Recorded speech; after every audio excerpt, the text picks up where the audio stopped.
दोस्तों, आज मैं फोर्ड, जो सफल मोटर कार बनाने वाले पहले व्यक्ति थे, उनके बारे में आपसे बात करूंगा।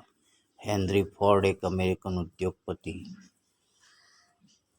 फोर्ड मोटर कंपनी के संस्थापक और मास उत्पादन असेंबली लाइन के स्पॉन्सर भी थे। फोर्ड ने पहली ऑटोमोबाइल कंपनी विकसित की और निर्मित भी की, जिसे अमेरिका के मध्यम वर्गीय लोग भी आसानी से उसके उत्पादनों को ले सकते थे। उनके द्वारा निर्मित ऑटोमोबाइल कंपनी को उन्हीं के उपनाम पर रखा गया था और जल्द ही इस कंपनी ने पूरी दुनिया में अपनी पहचान बना ली और साधारण ऑटोमोबाइल कंपनी ने जल्द ही बहुमूल्य कार बनाना शुरू किया और 20वीं शताब्दी में अपनी एक प्रभावशाली छाप छोड़ी।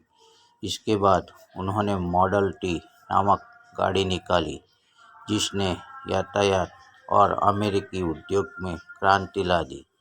फोर्ड कंपनी के मालिक होने के साथ ही दुनिया के सबसे धनी और समृद्ध लोगों में से एक थे। हेनरी फोर्ड का जन्म 30 जुलाई 1863 को मिशिगन के ग्रीनफील्ड फार्म में हुआ था। 15 साल की उम्र में ही उन्होंने माता पिता गंवाए। हालांकि उनके परिवार में और 4 भाई बहन थे। बचपन की आयु में फोर्ड पूरी तरह गिर चुके थे, लेकिन दोस्त और पड़ोसियों की सहायता से वे फिर उठकर खड़े हुए और घड़ी ठीक करने वाले के रूप में उन्होंने अपनी पहचान बनाई। उनके पिता उन्हें पारिवारिक फार्म देना चाहते थे, लेकिन फोर्ड को फार्म पर काम करना पसंद नहीं था। बाद में उन्होंने लिखा कि मुझे कभी भी फार्म से प्यार ही नहीं था, बल्कि फार्म में काम करने वाली मेरी मौत से मुझे प्यार था। 1879 में जेम्स एफ फ्लावर ब्रदर्स और बाद में 1882 में ड्राई डॉक कंपनी के साथ काम करने के लिए उन्होंने घर छोड़ दिया था। बाद में उन्होंने वेस्टिंगहाउस में भी स्टीम इंजन पर काम किया। इस समय में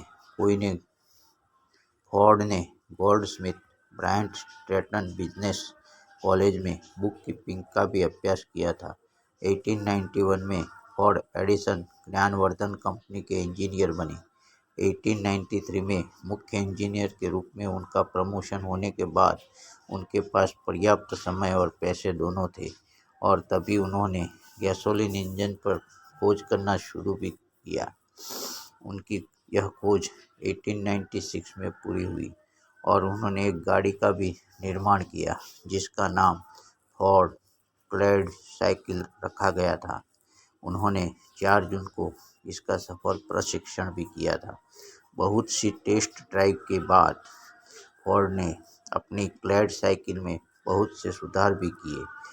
1896 फोर्ड ने एडिसन के एग्जीक्यूटिव की मीटिंग में भी भाग लिया था। वहाँ उनका परिचय थॉमस एडिसन से हुआ था।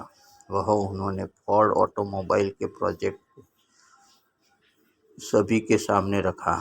एडिसन ने उनके इस प्रोजेक्ट को सराहा भी और फोर्ड के आकार और गाड़ी बनाने का काम भी 1898 में पूरा हुआ।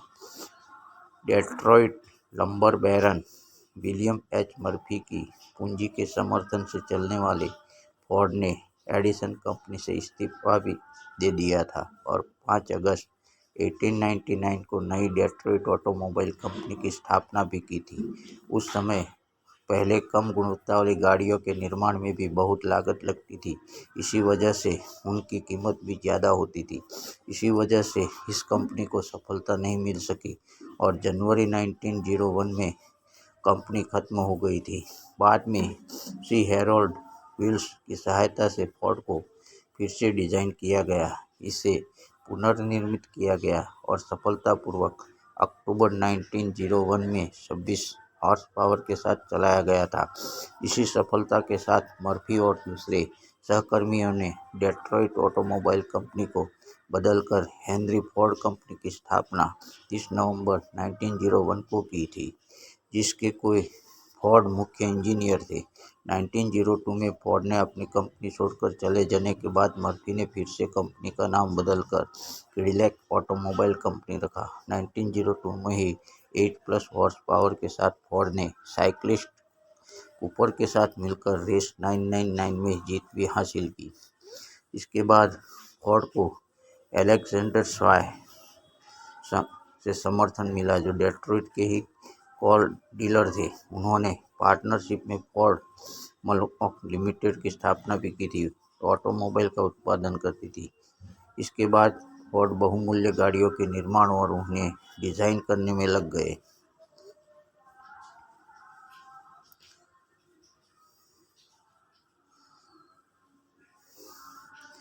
उस बुक का शीर्षक था Ford the man and the machine. इस किताब को 1987 में अपनाया गया था।